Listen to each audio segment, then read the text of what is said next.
2 दिवसावर बड्डे आला साहेबांचा, तू काय करतो असं पटापटा कामावर? अख्ख्या तालुक्यात पोस्टर गेले पाहिजे, अख्ख्या तालुक्यात. हो भाऊ, तुमचंच काम चालू आहे. कळलं पाहिजे साहेबांचं किती हवाय.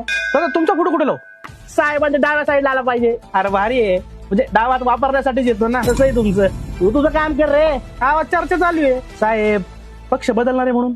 एकनिष्ठ कार्यकर्ते साहेब आमचे, एकनिष्ठ. अरे साहेबांनी रक्ताचं पाणी केलंय, रक्ताचं पाणी इथं. अरे पक्ष तर काही सोडतच नाही बघ हे. घाबरत बिबरत नसते साहेब आमचं कोणाला, लक्षात घे. मी आपलं सहज विचारलं, तुला असं वाटतंय ना साहेब दुसऱ्या पक्षात जातील? जर साहेब दुसऱ्या पक्षात गेले तर त्या पोस्टरवरचं माझ्या बापाचं नावच बदलून टाक. ह्याचं काय, बोल रे बाप्पी. अहो भाऊ कुठे तुम्ही? अहो या पटकन इकडे. आपल्या साहेबांनी पक्ष बदलला, या पटकन. हो, ते बापाचं नाव बदलायचं का तेच ठेवायचं? तुझंच नाव टाका आता.